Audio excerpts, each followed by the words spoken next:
राजनीति क्या ना करवाए। जी हां, मध्य प्रदेश सरकार के मंत्री गोविंद सिंह राजपूत से जुड़े एक मामले को लेकर एक नया खुलासा हुआ है। आपको याद होगा, जिसकी चर्चा हमने भी की थी, गोविंद सिंह राजपूत के ऊपर मान सिंह पटेल के बेटे सीताराम पटेल ने बुधवार को सुप्रीम कोर्ट में एक याचिका लगाई और याचिका में जिक्र किया कि मंत्री गोविंद सिंह राजपूत ने प्रभाव का इस्तेमाल करते हुए मेरी जमीन पर कब्जा कर लिया और 2016 से मेरे पिता गायब हैं, संभवतः उनकी हत्या कर दी गई है और हत्या में गोविंद सिंह और उनके परिवार का हाथ है। यह सुप्रीम कोर्ट में याचिका लगाई। गोविंद सिंह राजपूत तब तक चुप थे, लेकिन जब सब्र का बांध टूट गया और मामला सुप्रीम कोर्ट तक पहुंच गया तो गोविंद सिंह राजपूत का परिवार सामने आया। असल में टीवी स्क्रीन पर जो तस्वीरें देख रहे हैं, यह किला कोठी और होटल की बात है और यह कहा जा रहा है कि जमीन पर कब्जा किया गोविंद सिंह राजपूत ने और कब्जा करके यह जमीन बना ली, जिसका जिक्र हमने कल भी किया था। लेकिन आज कुछ अहम खुलासे हुए और भोपाल में गोविंद सिंह राजपूत के भाई हीरा सिंह आए और उन्होंने एक एक कर सिलसिलेवार तरीके से सारे सबूत इंडिया न्यूज के सामने रखे। वो कौन सी अहम बातें हैं, इस पूरे मामले को मैं आपको एक एक कर बताता हूं, क्योंकि राजनीति है ना, राजनीति में शह और मात का खेल तो होता है, लेकिन जब सबूत सामने आ जाए और पेपर सामने आए तो उन बातों का भी जिक्र होना चाहिए और दूध का दूध पानी का भी होना चाहिए। तो पूरे केस को मैं आपको बताता हूं। जैसा कि सीताराम पटेल ने आरोप लगाया था कि उनके पिता का अपहरण कर हत्या कर दी गई। ये जो तथ्य हमारे सामने आए हैं, मान सिंह पटेल के बेटे सीताराम पटेल ने 23/8/2016 को सिविल लाइन थाना सागर में एक आवेदन दिया था, जिसमें उनके पिता की गुमशुदगी और अपहरण के संबंध में शिकायत थी। शिकायत के 17वें दिन 9/9/2016 को दूसरे शपथ पत्र में कहा गया कि मैंने जो गुमशुदगी की रिपोर्ट दर्ज कराई है, वो रिपोर्ट मैंने विनय मलैया के कहने पर कराई थी। विनय मलैया कौन है? विनय मलैया वो हैं जो गोविंद सिंह राजपूत से राजनीतिक रंजिश रखते हैं और उनकी छवि को धूमिल करना चाहते हैं, लिहाजा ये रिपोर्ट झूठी है। अब बताइए आप। अब बात आती है कि उस जमीन की जिसकी बात सीताराम पटेल कर रहे हैं, यानी कि खसरा नंबर 174/17, रकबा 1.11 एकड़। ये जमीन किसकी है? यह जमीन गोविंद सिंह राजपूत की है। गोविंद सिंह राजपूत और उनके भाई इस बात का दावा करते हैं और उन्होंने वो पेपर भी हमें दिखाए। अब जमीन का लफड़ा किसका चल रहा है? आरोप किस पे लगाया? सीताराम पटेल की जमीन। सीताराम पटेल की जमीन कौन सी है? खसरा नंबर 174/19, रकबा कितना है? 0.81 डिसमिल के आसपास। मतलब शुरू का 174 तो एक है, लेकिन बटे के बाद का 17 और 19 दोनों में अंतर है। यह जमीन सीताराम आदिवासी की है। अब खेल कहां से शुरू हुआ, ऐसे समझिए।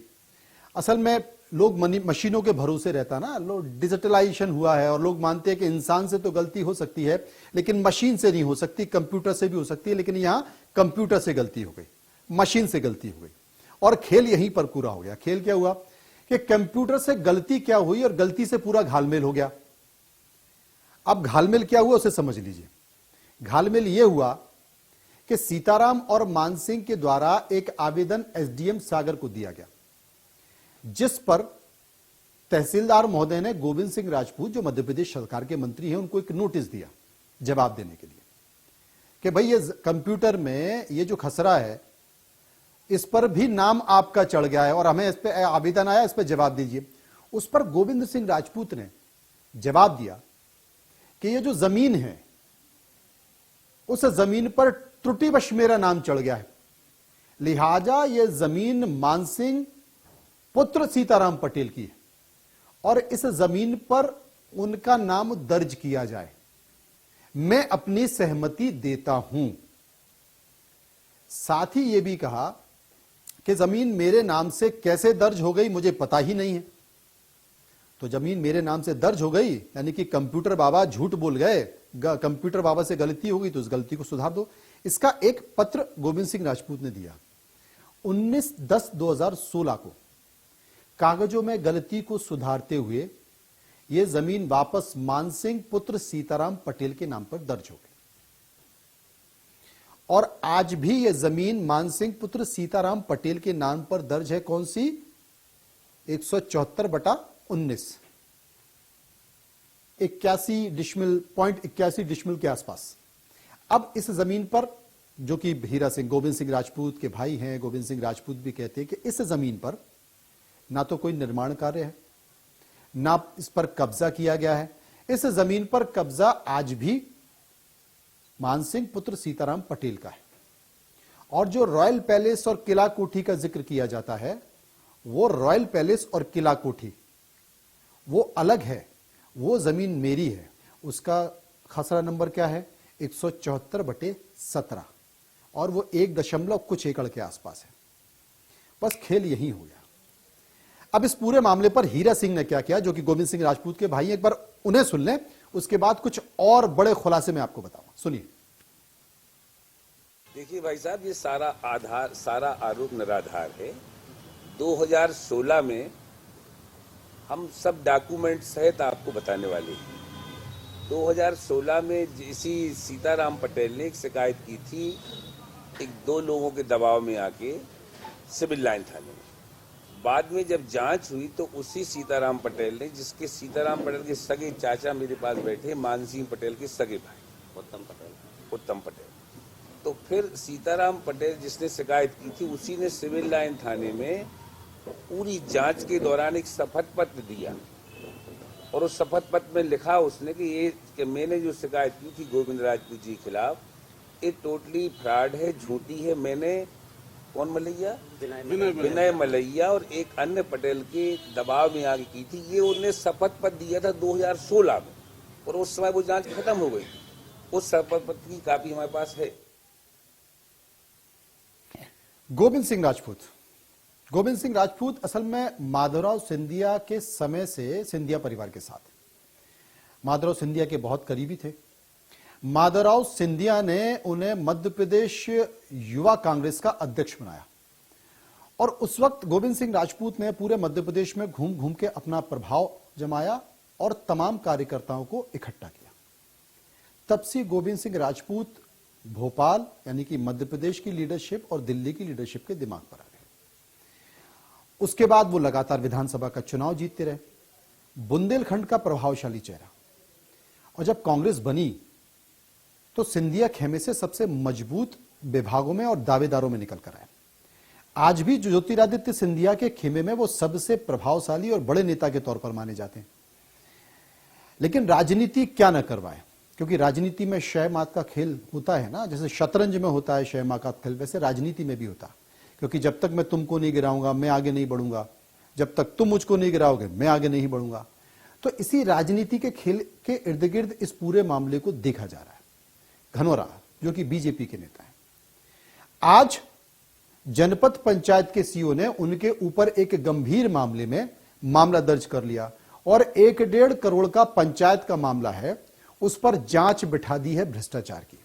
ये बीजेपी से निष्कासित हैं। और कल हमने जो तस्वीरें दिखाई थी सीताराम पटेल के साथ, वही राजकुमार घनौरा मौजूद थे जो कि उन्हें सुप्रीम कोर्ट लेकर गए। अब सबसे बड़ी बात है कि सुप्रीम कोर्ट में जो याचिका लगाई है उन बातों में इस बात का जिक्र है कि गोविंद सिंह राजपूत ने प्रभाव में हमारी जमीन का इस्तेमाल कर लिया और हमारी जमीन का इस्तेमाल किया, उसके बाद अपनी पत्नी की जो समिति है उसके नाम से ट्रांसफर कर दिया। मेरे पिता का कोई पता नहीं है कि उनका अपहरण हो गया है, वो गुमशुदा है और हत्या इन्हीं के परिवार के लोगों ने कराई है। लेकिन जो तथ्य आज पेश किए हैं हीरा सिंह राजपूत ने, जो गोविंद सिंह राजपूत के भाई हैं, लेकिन ये तथ्य तो कुछ और कहते हैं। और अगर ये तथ्य और कहते हैं तो विनय मलैया, जो कि पहले भी इसी तरह की एक शिकायत गोविंद सिंह राजपूत के खिलाफ करा चुके हैं, उन्हीं विनय मलैया जिसमें सीताराम पटेल ने एक एफिडेविट देके कहा था कि मुझसे यह शिकायत झूठी कराई गई है, तो क्या सीताराम आदिवासी फिर से कोई एक एफिडेविट नहीं दे सकते कि सुप्रीम कोर्ट में जो पिटीशन लगाई गई है वो पिटीशन मुझे दबाव में लगवाई गई है, गोविंद सिंह राजपूत के राजनीतिक द्वेष के कारण लगवाई गई है। और अगर ऐसा होगा तो सोचिए कितना गंभीर मामला हो सकता है कि आप सुप्रीम कोर्ट में गलत तथ्यों को पेश कर, जहां सीताराम पटेल नहीं है, सीताराम पटेल तो मौजूद है, क्योंकि सीताराम पटेल एक बार इस तरह का एफिडेविट दे चुके हैं। यहां राजकुमार घरोना उनके पीछे खड़े हुए हैं, और सीताराम पटेल के बयान के बाद उनने भी यह बयान दिया है। अब एक और सनसनीखेज मामला सुन लीजिए। सनसनीखेज मामला यह है कि सीताराम पटेल किसी से बातचीत कर रहे हैं। बातचीत क्या कर रहे हैं? लेन देन की बातचीत हो रही है, 30 लाख 70 लाख रुपए। और सीताराम पटेल से, जिनको महेश भी कहा जाता है, सीताराम पटेल से महेश, सीताराम पटेल और महेश एक ही व्यक्ति हैं। मैं इसलिए बताना चाहता हूं क्योंकि मैं आपको सुनवाने जा रहा हूं। और गोविंद सिंह राजपूत के कार्यालय के एक व्यक्ति बात कर रहे हैं, और बात चल रही है लेन देन की। और सीताराम पटेल उर्फ महेश ये कहता है कि मुझे एक प्रभावशाली व्यक्ति है, उसने 1 करोड़ रुपए का ऑफर दिया है। किस लिए दिया है? आपकी छवि को धूमिल करने के लिए। अब वो प्रभावशाली आदमी कौन है? बुंदेलखंड की राजनीति में जो भी समझ रखते हैं, जो भी जानकारी रखते हैं, वो समझ जाएंगे कि प्रभावशाली आदमी कौन है। तो जनाब, एक बार इस ऑडियो को सुन लीजिए, उसके बाद में होगी बात। सब पति हुए थे, चलो ठीक है। एक बात ही बता रहे हैं हम, मतलब ऊपर 302 लगवा रहे हैं भाई साहब को, जो भी लगवा रहे हो, मतलब आप हमें संकेत कर दो हमारी किज्जो ने कोई से 302 कौन पे लगवा रहे हैं? मतलब हमें पता ही नहीं मिल रहा है। तो बस एक तो नंबर लगाइयो, बताइए उन्हें आप, हमने आपको बता दी तो बताओ तो कोई तो तुम अब कोई हुए। अरे पगला बता, और तू हमारे संगे है, खड़ो है, समझ गए? अब 30 लाख रुपये दे रहा है यार, हम आप कैसे क्या देगा यहाँ आदमी हम 30 लाख बारो है, तो कोई नहीं है। 30 लाख बारो आई समझ में? सुनो हमारी बात सुनो, तुम हम तुमसे जो कह रहा बात सुनो। तुम आकर क्या बताओ कि को है, और कोई ऐसे 30 लाख रुपये तुम्हें दे रहा है, ये सब बातें करवा दी की हमें बताओ ना। तुम हमें मानत हो कि नहीं मानत, क्या बताओ? फिर क्यों नाम न बताए हम बापू, तुम्हारा डारी ऊपर हम नाम न बताए। पगला मारे भी उन्हें सामने वाले ने कह दी तो मुझे तो पैसा जाना, तो हमें तो पैसा दिए तुमको, कैसे ले दे तुमको। हम इस ऑडियो की पुष्टि नहीं कर रहे हैं, लेकिन ये ऑडियो बताया गया है कि सीताराम पटेल उर्फ महेश का ऑडियो है। गोविंद सिंह राजपूत के कार्यालय से एक व्यक्ति उनसे बात कर रहे हैं, और सीताराम पटेल पैसों के लेन देन की बात कर रहा है। गंभीर मामला देखिए। एक तरफ तो मंत्री के ऊपर तमाम सारे आरोप लगाए गए, गोविंद सिंह राजपूत के परिवार के लोगों ने तथ्यों के साथ, एफिडेविट के साथ, पेपर के साथ, आज इंडिया न्यूज के सामने तमाम सारी चीजें रख दी हैं। और उसके बाद सीताराम पटेल उर्फ महेश का कथित ऑडियो सामने आ जाता है। और अगर ये ऑडियो सही है तो सीताराम पटेल की स्थिति क्या होगी सुप्रीम कोर्ट में? क्योंकि कोर्ट में, वो भी उच्चतम न्यायालय में, अगर आप पहले भी इस तरह की शिकायत कर चुके हो, फिर एफिडेविट दे चुके हो, अगर आपका ऑडियो ये सामने आ गया तो कितना गंभीर मामला, और बात बहुत दूर तक जाएगी। और जैसा कि जिक्र गोविंद सिंह राजपूत का परिवार कर रहा है कि ये तमाम मामले झूठे हैं, खुद सीताराम पटेल इस बात का जिक्र कर चुके हैं एफिडेविट में कि मेरे पिता का अपहरण नहीं हुआ, गुमशुदगी नहीं हुई। पहले शिकायत की, उसके बाद वापस ले ली। दोनों के जमीन के खसरे नंबर अलग अलग हैं।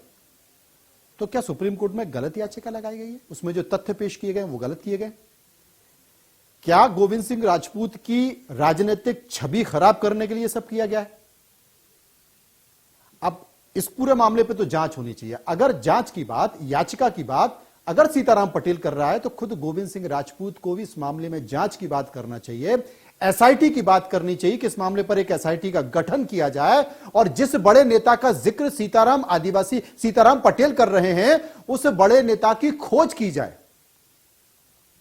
क्योंकि खुद सीताराम पटेल कह रहे हैं ना कि एक बड़े नेता ने मुझे ऑफर दिया, और मैं उनका नाम नहीं बता सकता। बहुत बड़े हैं भाई। कितने बड़े हैं?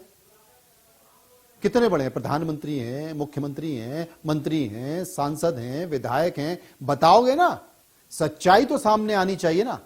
और इसलिए गोविंद सिंह राजपूत और उनके परिवार को इस मामले में एक एसआईटी की भी मांग करनी चाहिए, क्योंकि अगर आप कोर्ट में गलत तथ्य पेश करते हैं, आप मीडिया में गलत तथ्य पेश करते हैं, हम इसलिए इन तमाम मामलों को दिखा रहे हैं क्योंकि हमारे सामने कल कुछ तथ्य निकल कर आए थे सुप्रीम कोर्ट के, वो हमने दिखाया। आज हम इसलिए दिखा रहे हैं क्योंकि आज वो फैक्ट्स निकल कर आए, वो तमाम कागजात, वो पेपर निकल कर आए और हमारे सहयोगी ने उन पेपरों का अध्ययन किया है, इसलिए हम ये बात कर रहे हैं। अब इसमें और भी बहुत सारी चीजें निकल कर आएंगी। बड़ा नेता कौन है उसकी भी खोज हम करेंगे। फिलहाल इस खबर में इतना ही।